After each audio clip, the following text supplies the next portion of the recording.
ikaze mu kiganiro The Real Women. Christelle wiriwe Beri. Pascal amahoro. Urakomeye. Ndabona usa neza uyu munsi ko turusha twese. Nana yanjye wa muntu uramuze ariko nkorera maquillage. Ufite ubwo ngubwo credit. Niwe. Boss tuha. Christelle Amakuru ni meza. Urakomeye. Umunsi twagize umunsi ukomeye. Yego. Ntabwo byari byoroshye ariko personally sibyo hari akantu nyine naje ritwaje nkazanye Christelle. Oshi? Félicitations. Félicitations. Ufite ijambo mu bandi bagabo ngo babaye muri lisansiye. Uva murabasazi. Uva mukati. Umva dukomeze ikiganiro. Abadukurikiye rero nk'uko busanzwe mubizi, this is the Real Women Show. Nimutangare cyane Christelle ngo arangije amashuri niba yisumbuye niba iki cyo nzi cyarangije amashuri arangije kaminuza avec grande distinction. avec grande distinction. Beri uyu munsi turavuga ku bijyanye n'ibiki? Turavuga ku bijyanye na media ariko tuze no kuvayo tujye ku bijyanye n'ibindi bidasanzwe ni mugihe ture byose turababwira. Dusa n'abatangirira ku bijyanye na media hajya ni conference yitwa Iyo conference ni ya gatatu yitwa Third Africa Digitalization Conference. Ikaba yabereye hano kuri Serena inaho tukiri n'ubu ngubu inama ubu tuvuganira imiraba. Kugira ngo twabashe kuganira n'abantu benshi batandukanye bavuye mu bihugu bitandukanye twavuga nka South Africa, Namibia, Zambia, Nairobi, Kenya of course. Muri bike yabagiye batubwira harimo ababyeyi bakuru nge nk'uwo nibuka cyane ni umumama wo muri Afrique du Sud, South Africa yatubwiye ko abantu bafite talent abantu bafite impano nibazikoresha icya mbere ngo ni gukora cyane ntago bisaba ko ujya kuri screen ya TV10 ntago bisaba kujya kuri radio ya radio 10 icya mbere niko ibyo ufite niyo yaba telefone yawe ushaka kuyikoresha ariko talent yagakomeza igakura noneho ikindi kintu yatubwiye urabona abakobwa akenshi bafesinga ibibazo bya ruswa y'igitsina ababosi bagashaka kuvuga ko ninguha akazi ugomba kubanza kugira ikintu mbere yuko nkaguha. Voilà. We aravuga ati nta mpamvu kuko iyo umuntu akureba Christelle sibyo areba talent yawe ntago areba ya sex waginanye na boss runaka. Yakwiye kureba ibintu bikuzanye cyane kurusha ibigaragara hanze. Cyane kandi igikura ni talent yawe. Igikura ntago ari hahandi intimate mwagiranye. Akongeraho akavuga ngo mu buzima ndatuvuge niba umuntu afite talent nakari umukobwa ngo niba umusore ataryamana n'umugore kugira ngo akazi bityo umukobwa ugomba kuryamana. Rero abadukurikiye kereka niba ndi comment namwe mwashyiraho ku bijyanye n'ibyo twagiye tuganira. Indi comment nuko abantu twaganiriye ubona bakora abantu bafite experience nini cyane mu bintu bya media cyane ko bavuze ngo ntago ugomba kwitinya nimba ufitemo ako kantu ko kuba waba umu journaliste gakomeze gakoreka ashobora guteza imbere ngira ngo nko mu amavideo twagiye tubona hari umudamu watweretse ukuntu abantu bajya bagira ibibazo muri media yego bibaho akaba yafata video ugasanga imukozeho cyangwa se imuteje ibindi bibazo ariko uko ugomba kubyitwaramo nk'umuntu ukora ibintu byo muri media. Rero mukomeze muryoherwe n'izo nama ndetse na inspiration z'abantu batandukanye twavuga ko ari n'aba-CEO bamwe b'ama TVs n'aba radio muri ibyo bihugu twavuze nyine bitandukanye. This is the Real Women Show.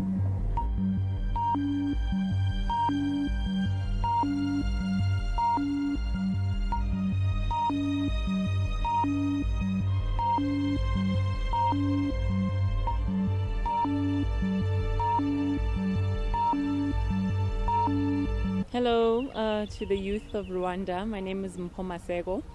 I'm the head of marketing and communications at Centec in South Africa, Johannesburg. We're a broadcast network provider for all broadcasters in South Africa. We provide back-end technology for TV and radio stations.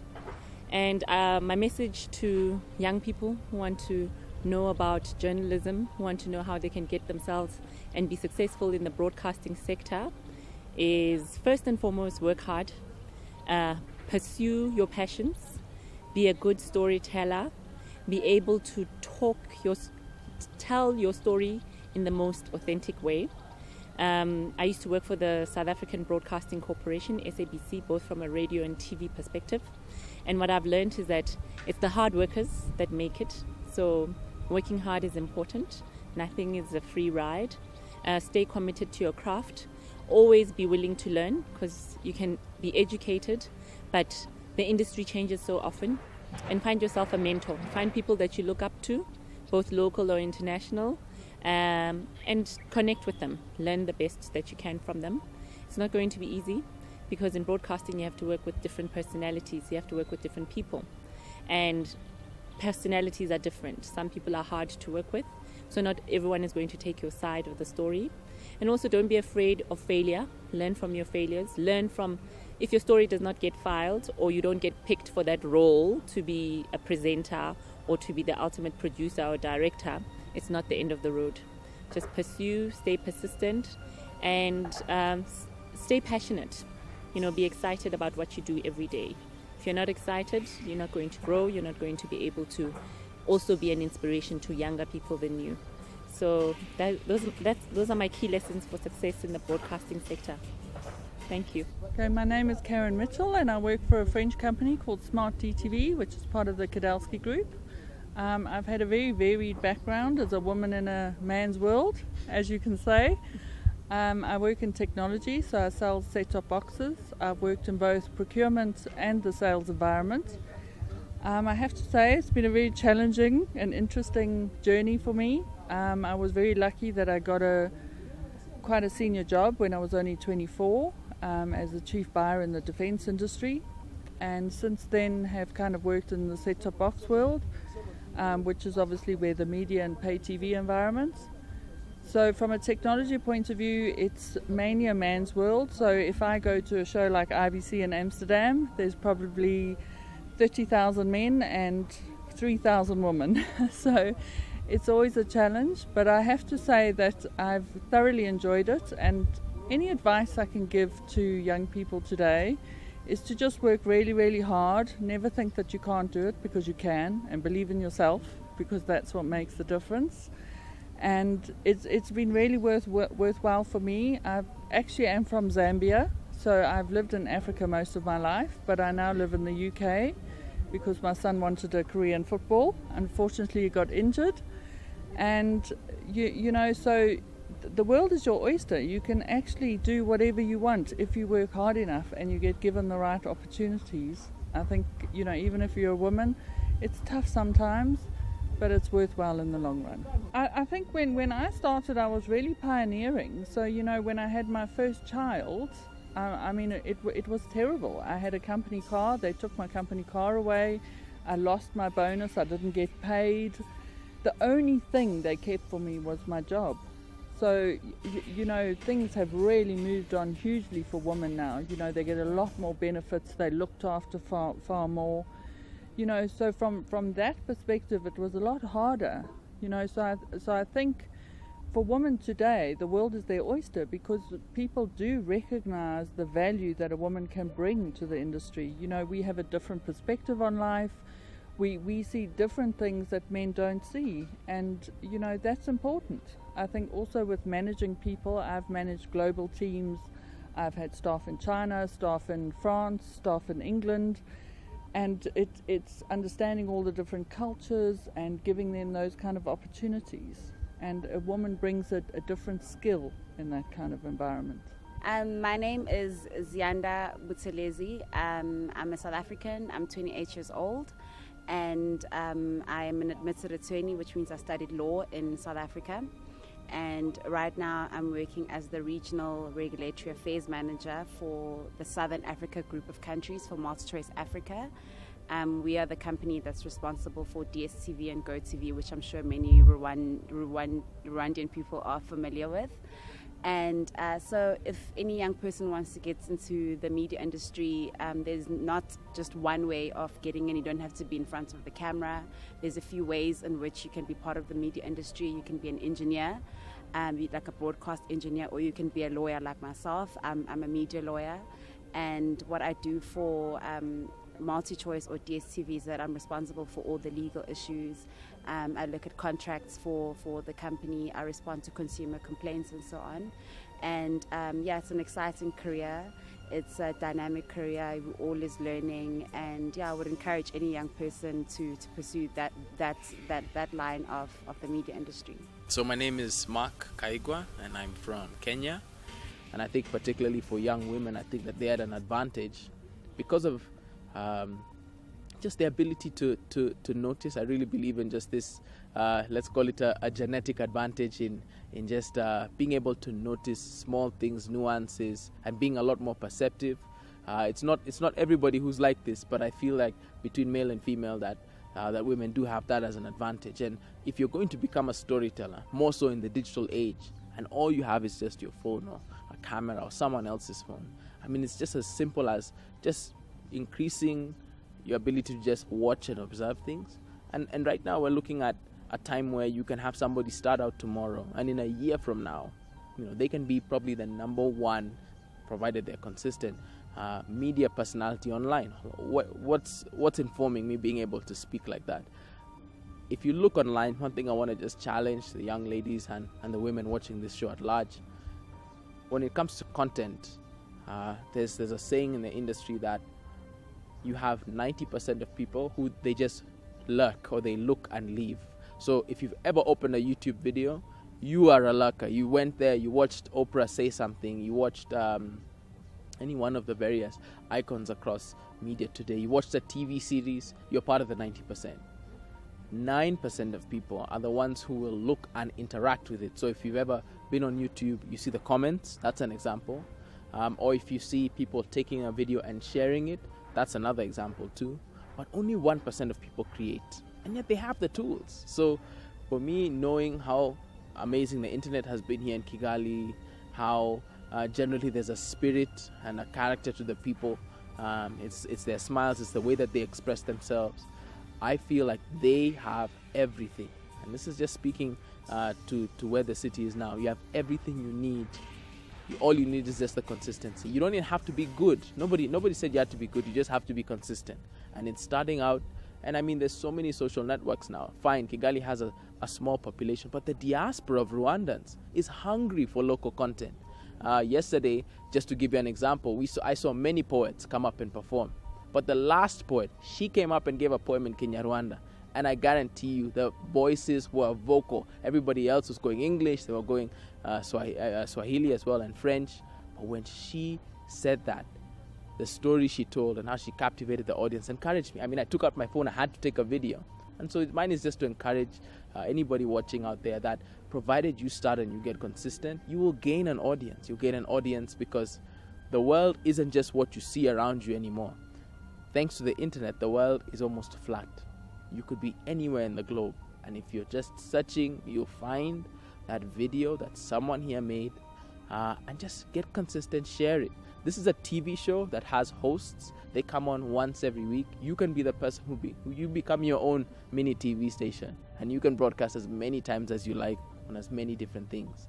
The first thing you've got to do is just believe you can do it, and the second thing you've got to do is start. And no matter how simple you start and be consistent, and we'll be having a very different conversation even a few weeks from now. I might come back to Kigali and sit in an audience, and somebody who was watching this is actually the one that I've come to see. Thank you.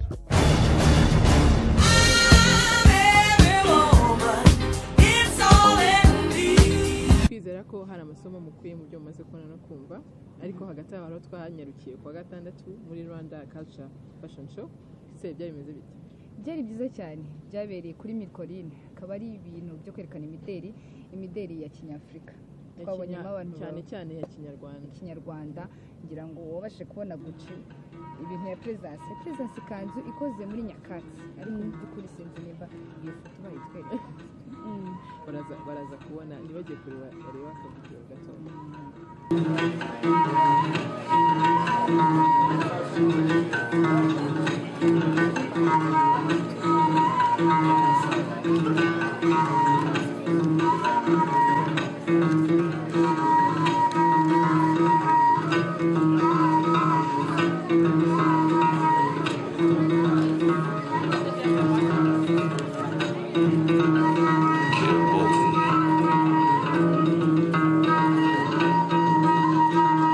The Rwanda Youth Live.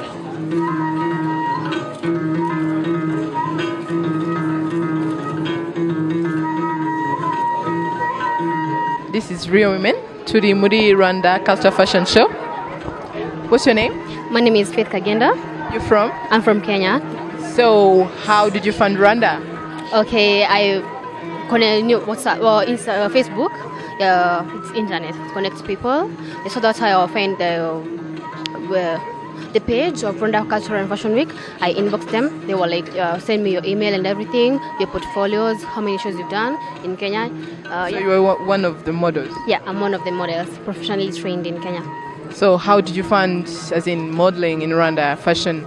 It is interesting. Comparing to Kenya? Okay, comparing to Kenya, because we are a little bit professionally trained. Yeah, let's say maybe 5% ahead of you, but not that much. So what is the issue? Is it the models, the designers? What have you find that doesn't match? Okay, the models.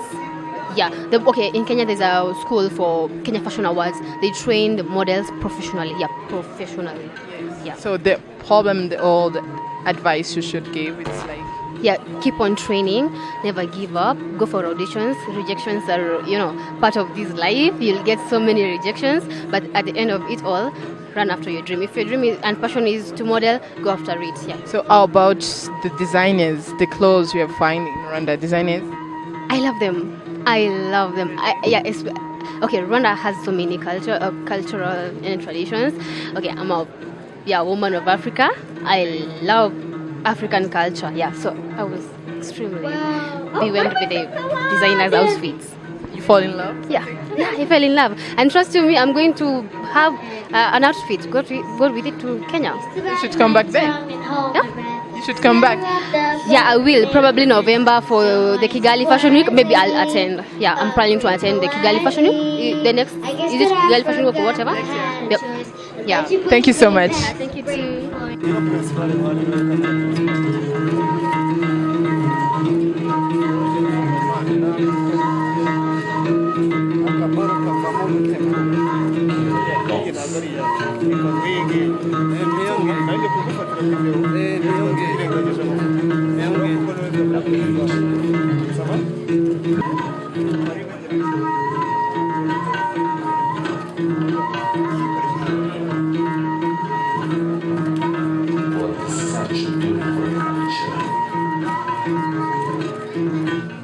Ikiganiro ni cya kindi ni Real Women Show. Turi kumwe na Inko ikaze. Murakoze. Tukaba turi muri Rwanda Culture Fashion Show. Twabonye werekanye imyenda, ese iriya myenda wayihisemo gute? Ubundi nkunda kwerekana imyenda nkurikije ibintu nakunze nagiye mbona mu buzima busanzwe. Iriya myenda nayikoze, iriya collection nayise Waterfalls kubera yuko hari ahantu mperuka gutembera mbona waterfalls numva ndazikunze. Ngiye buri gihe nkunze ikintu gishobora kunyenspira nkaba nabyerekana ku myenda nkora mu buzima busanzwe se cyangwa muri nature cyangwa se n'ibindi bintu bitandukanye nakunze ngewe nkabyerekana mu myenda. Nubwa mbere se ugiye mu bintu bya fashion cyangwa usanzwe uri umu designer uzwi cyane no hanze cyangwa no mu Rwanda gusa? Nagaru bwa mbere ngiye mu ma fashion show, nabashe gukora andi ma fashion show atandukanye no mu Rwanda, i Burundi, Bugande, muri Kenya, muri Amerika no muri Canada. So navuga ko navuga ngo n'urwego ruhambaye cyane ariko navuga ko quand même mfitemo experience. Ibintu twabikunze cyane biri bimwe bya Kinyafrika, ese wowe ubibona gute? Ibintu bya culture bigomba gutezwa imbere cyangwa moderne ni igomba gutezwa imbere? Numva ko bigomba gutezwa imbere umuco kubera yuko niyo navuga garanga muntu yacu, ariko nkuko navuga nti umuntu kiremwa muntu kirakura kikevoluwa kigahinduka. Numva ko nkuko twerekanye muri Cultural Fashion Week nukwerekana histoire ijyanye n'imyambarire y'abanyarwanda guhera mu myaka ya kera ukerekana mu myaka y'ubu. Nago navuga ngo abanyarwanda bubu birengagize ibigezweho ubu ngubu bagome bambare nkuko abakurambere bacu bambaraga, ariko navuga ko yenda nanone harimo byinshi dufite kwigira ku bakurambere bacu. Uburyo nkuko umuntu yevoliwa umuntu akaba ataragenda, abantu bagendaga n'ibirenge ukaba bagenda n'imodoka, ako nanone bitibagiza ko ejo hashize, ariko nanone nuba ngo yaba ibyashize yaba iby'ubu nibaza ko byuzuzanya. urakoze cyane rero Inko uretse ko izina ryawe ryantunguye ni ikinyarwanda se n'ikihe kirimi Inko ni izina ya brand yanjye nayikoze ni izina nakuye ku mazina yanjye ahinnye ituze ndutiye na Colombe. Okay urakoze cyane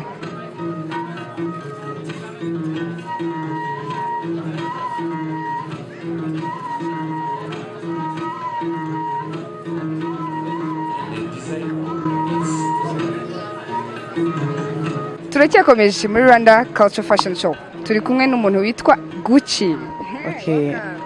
Ariko nyuma ya Gucci hari andi mazina ufite atari Gucci? Nitwa Nitanga Olivier.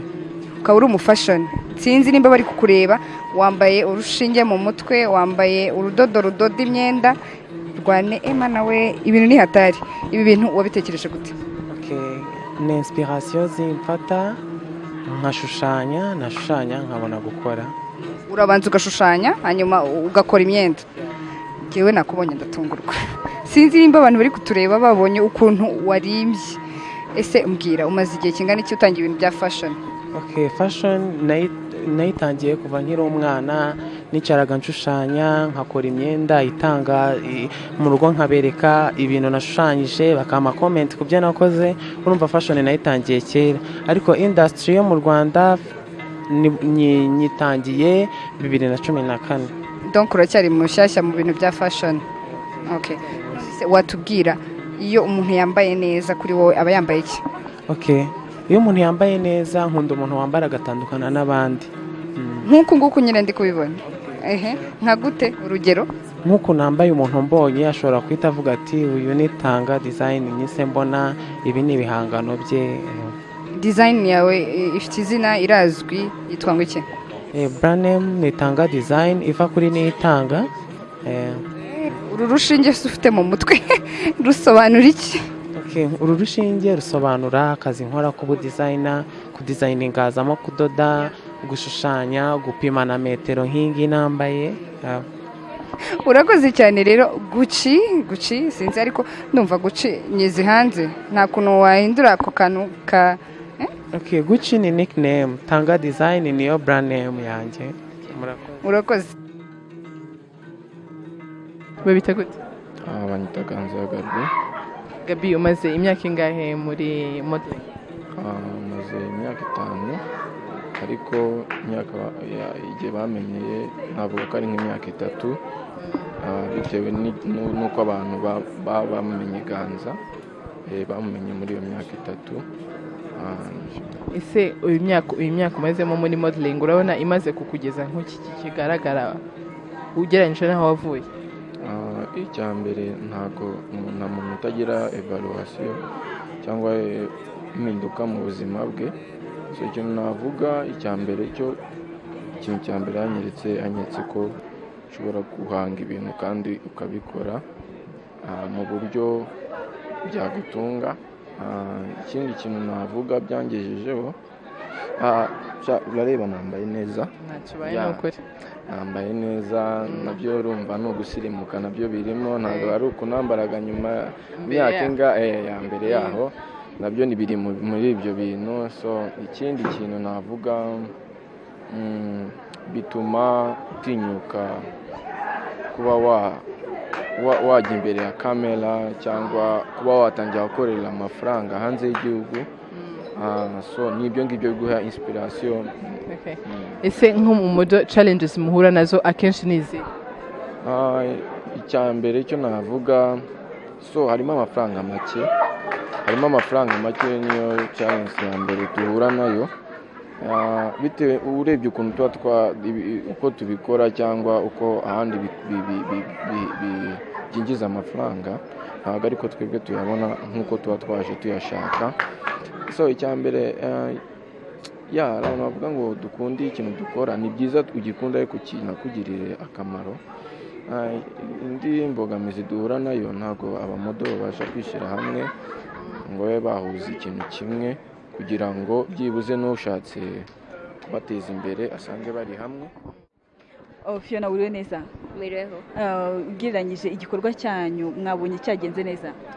Well, cyagenze neza cyane ukuntu twari twabipanze kandi ukuntu twari twateganyije niko cyagenze twatangiye on time kandi turangiza on time ibintu twashakaga cyane kandi byabaye twagize abantu benshi bacitabye hari abantu benshi baje models bari ready yani designers bose bahari noneho twebwe turishimye ko byagenze neza. Ni iki ubutaha mwifuza none kuzatuzanira? Well, ubutaha bisigaye noneho ni kuzana aba designers benshi b'abanyamahanga hamwe na models benshi b'abanyamahanga kugira ngo baje hano mu Rwanda bafashe bakorane n'abandi basanzwe hano mu Rwanda abanyamideli bo mu Rwanda n'aba designers bo mu Rwanda kugira ngo natwe tumenye secrets zabo ukuntu bakora ibintu kugira ngo natwe tu developing fashion industry yacu hano mu Rwanda. Urakoze cyane. Na urakoze.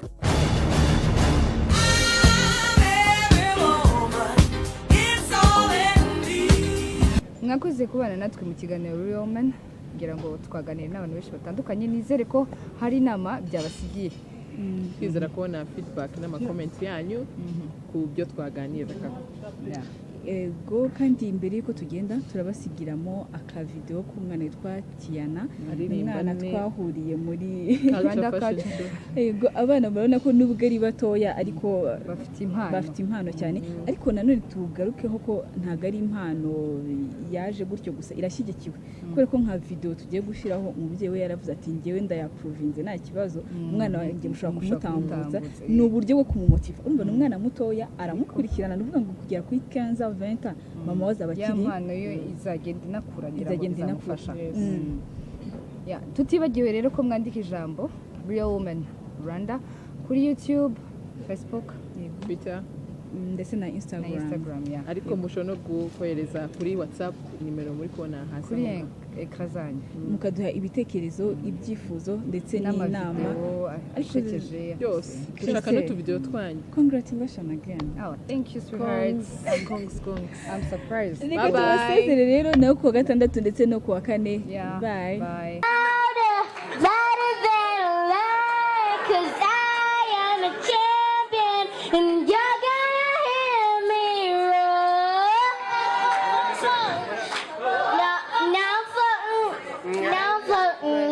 Butterfly, stinging like a bee. I earned my stripe. I went from zero to my own hero. It held me down, but I got up. Hey, get rid of the dust. You hear my voice, you hear that sound. Like thunder gonna shake the ground. It held me down, but I got up. Hey, get ready 'cause I've had enough. I see it all, I see it now. I got the eye of the fire, dancing through the wire, 'cause I am a champion, and you're gonna hear me roar louder, louder than a lion, 'cause I am a champion, and you're gonna hear me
like a butterfly, stinging like a bee. I earned my stripe.